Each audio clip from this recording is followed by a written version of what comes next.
Bye-bye. Ug sa tanang mga naminaw karon. I'm back. Balik na sad ko. Ako din si May. Ug karon, akong ichika ang ako ang uyab na inchik wakang na namit nako sa usa ka dating app, ang Tinder. Unta i-audio po ninimo ba? Please. Anyways, way back 2017, nagbisita ko kay mother diri sa Singapore. Then I decided to use Tinder aron na ako'y lingaw kay naara ko sa balay. Ug always ga-apply pa ko work diri. So daghan kog nakaistorya ng mga lalaki. As daghan jud ang nagagamit og Tinder diri. Na Pinoy, puti, Incheck, Malaysian, Indonesian. Except sa Indian kay akong stepfather di ganahan nag-Indian. One day isang araw na isa ka lalaki na nag-blue star sa kuha. That means super like ko niya. So gi-check na ko iyang Tinder profile. Ug siyang mga photos kay very adventurous siya. Sige lang siya travel.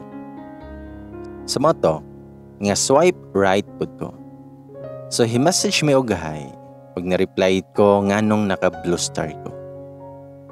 Wala pa ko kabalo nga super like di ay ang blue star.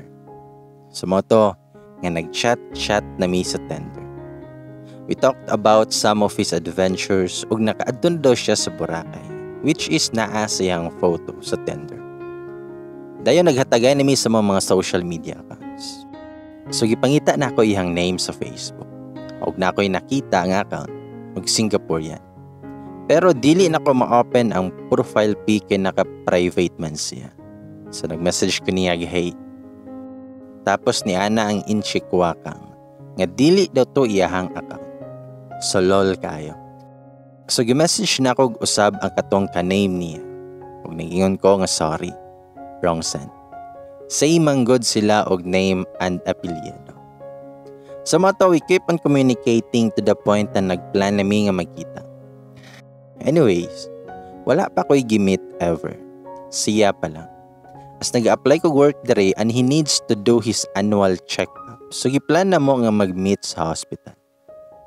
Sa moto nga sa amo ang first meeting nakatawa ko kay gamayon day siya.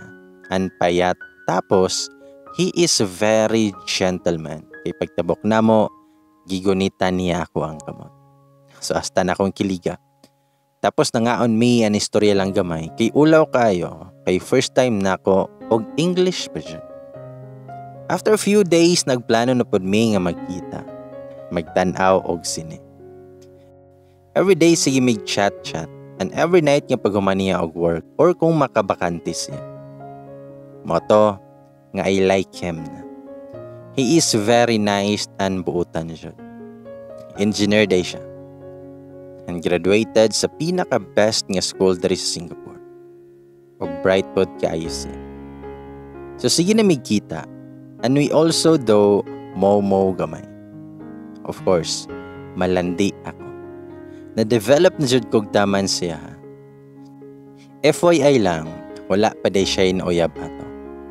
Niya kay na-develop na ko niya, so naanapod ko nga nag-confess ko sa kong feelings. Yes, babae ko. Pero ako una ang ni-confess kay I'm sure with my feelings ug di ko gusto magsisi in the end. After ko nag-confess sa kong feelings, gingnan ko sa inchikwakang nga paspas ra daw kaayo ang tanan. Then naana lang ko yung 1 month dayon mo uli na ko Pinas. Dili siya sure kung maka-work me as a couple. So na-hurt ko. But okay, at least I tried. Wala na ako siya gina-message after that kay na-hurt lagi ko. After 2 days, sige siya text na ako. Huwag ingon siya na i-try daw na ako. O diba? Wala ko niya natiis, ako na pod ang nagpabebe. Anak ko, okay, sige. Pero, panguyabi ko. Bitaw. Baga, jud kog nawong guys. Murag herbs. Daghan pa kog patik-atik ba? Sa mga to nga nag-date me. Mga 2 times to siya. Kung sa second date na mo, nangadto mi sa Sentosa, deri Singapore. Nangadto mi sa beach side, ug nagtan-aw mi sunset. And that's the time nga gisugot na ko siya. Simple, but makahappy ang moments na mo together. We were so happy and also worried kay less than a month na lang mag-LDR namin. I-spend jud na mo ang time together. Gipaila-ila po din ako siya sa kong mama and stepdad. Wala sila'y problema siya ha, kay buutan kayo. Before ko muli sa Pinas, nagkita mi. Then gihatagan ko niya og staff toy nga ero. Og nag-say na may goodbye sa airport. Dili siya emotional goodbye. Because we are looking forward sa moang long-distance relationship na mag-work together. Pagabot na ko sa Pinas, I decided nga mangitag-work sa Manila. Instead, going back sa Davao. So ako gang inchikwakang, kaya padayon gihapon. Nag-istorya mi everyday. Bisag 30 minutes lang, kay naapod siya work. Para lang po mag-update o kumustahan na. Mag-effort siya usahay nga mag-order siya mga cravings na ako. Surprise flowers in our special day or Valentine's Day. O mag-send po siya chocolates. Ako po nagpa-deliver og cake on his birthday to surprise him, maskin LDR me. Then nagplano siya nga mabisita na ako. So anak ko niya nga mag-Cebu me. Dayon niabot sudang adlaw nga nagkita nami sa Cebu. Grabe na ako kalipay and excited kay first time nako mag-travel with someone special. Actually, Cebu is one of our best travel. Aside from all kalaagan dito, gipatry po nako og mga local na food sa iya. Like lechon, sugbang nokos, tapos nangaon may gilechon manok sa dapli-dapli, parisan og puso, og mga Filipino food. Lipay kay me. Nag-stargazing mi daplin sa baybay, tapos istorya-istorya. Cebu jud ang one of the best travel na mo. After na mo nag-Cebu, nag-Manila mi, and nag-Star City mi. Katong hapit na siya muli, nihila ko. Kay sad kay ko na few days na lang nako siya makauban. Tapos LDR na po. Pag uli niya sa Singapore, balik na pod mi sa mga routine nga FaceTime. Ningon siya na moadto daw siya sa mong anniversary sa October para mag-celebrate. Moto nga nagtagay time Nag-sky ranch kauban ako ang mga workmate. Tapos on our anniversary celebration, nangaon mi sa Nenyo Restaurant. Fine dining restaurant na siya. Then intimate kayo. Tapos na mga petals sa salon. Tapos ang food, kay isa-isa og serve. Social kayo. And romantic.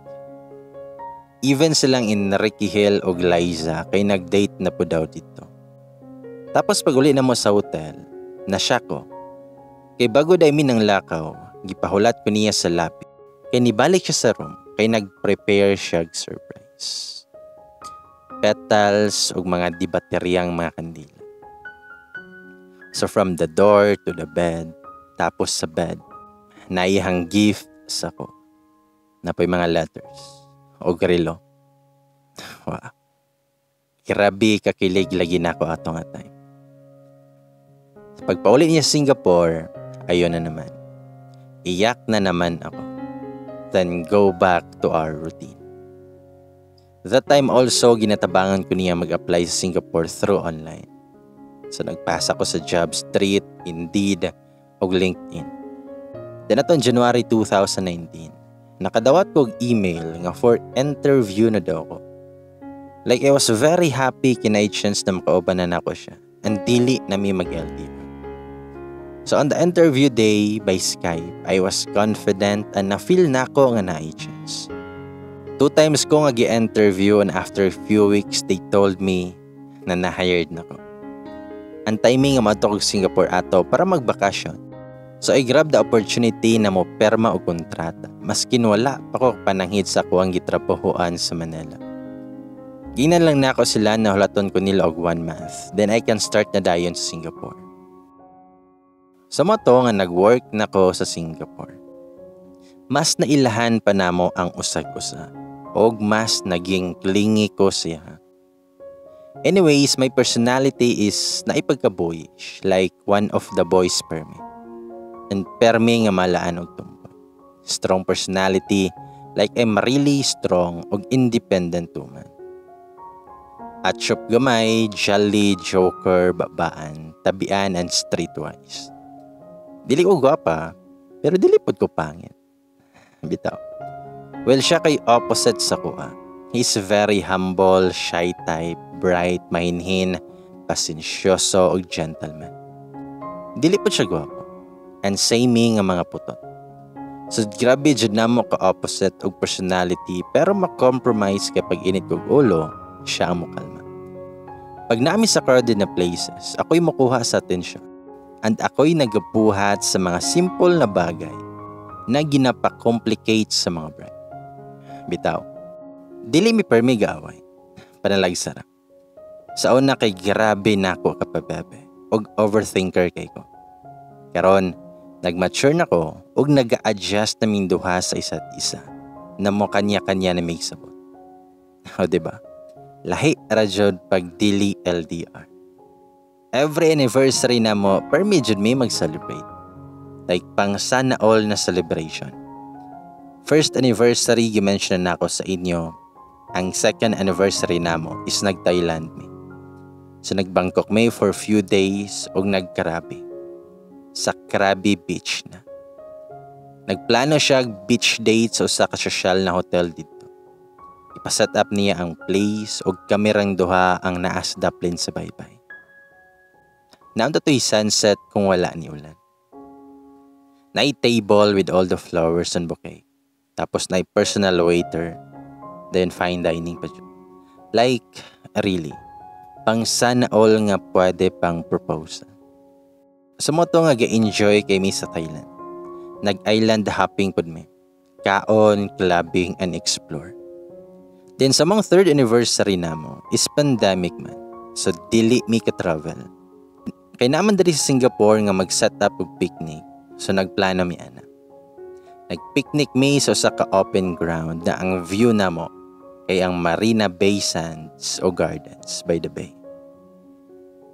Sana all na pod kaayo. Pang proposal na pod ampe. Nagdalamig food like pizza and chicken. Tapos naramin dito galing ko lingkod. Kaon o istorya-istorya. Feel jud na ako nga gwapa ko maskin dili ko. Wala pa ko kabalo di ay sa mong 4th year anniversary.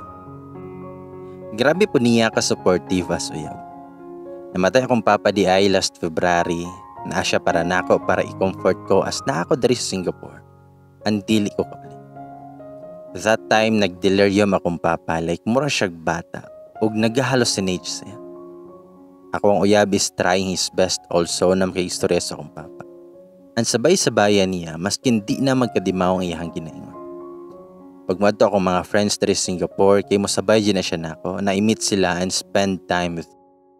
Katapong time nga nag-adjust pa ko sa akong work dari ug naghila ko kay grabe og batasan akong mga kauban. Kay gina-comfort ko niyag taman. Wala jud ko niya ginapasagdahan. Bye. Akong uyab is my answered prayer. Makaingon gyud ako mga friends na swerte kay ko sa akong uyab. Kaya ang batasan okay kayo. Pati akong mama makaingon pod na swerte kayo ko. Nga dili na ko makita og lalaki na pareha niya. Anyways, napailailan ako sa iyahang family og dawat ko nila. Karon makaingon na jud ko na he is the one. Og ready na kayo ko kung hatagan ako niyag singsing. Pero kabalo mo, naglisod pud ko nga nakauyab kog foreigner kay bisdak manggod ko. Nya bugo pa jud ko, especially English. So pag mag-away mi, maglisod kog istorya ni. Usahay good no, kay i-type na kog Bisaya tapos i-translate pa na kog English. Halabad lagi kayo. Usahay mag-never mind na lang ko. Or the best jud kay dili na lang ko makipag-away or lalis. Kay labad kaayo sa ulo ang English jud. Walay atik na. Nakahuman mo kog eskwela pero dili jud English ang basihan sa eskwelahan. Gitudluan pa na ako siyag Bisaya ug mga Tagalog. Karon, we are planning na para sa mong next step in life. Nag-ipon na may para sa mga future balay. Maybe 2 to 3 years from now. Nag-istoryahan ni nami sa mga plano for family. Ug kung maybe you are thinking kay foreigner akong uyab, siya na ang tanang gasto para nako. Guys, dili minana. 2021 na. Nakoy work diri sa Singapore and sa hospital ko. So nakoy enough nga sahod para ibuhi sa akong sarili.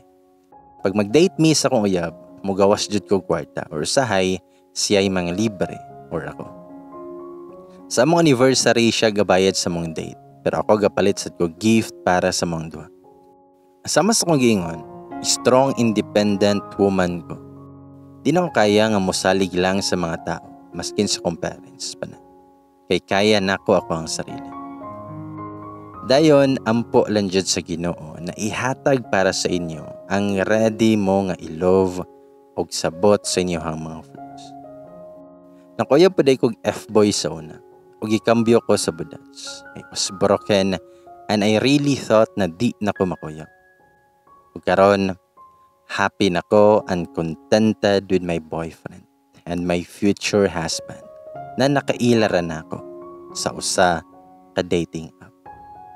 Isang swipe right lang and it leads to the right person. Charot. Ladies and boys, mag-dating app na bataan eh. Doon ang tagingon og Sana all jud.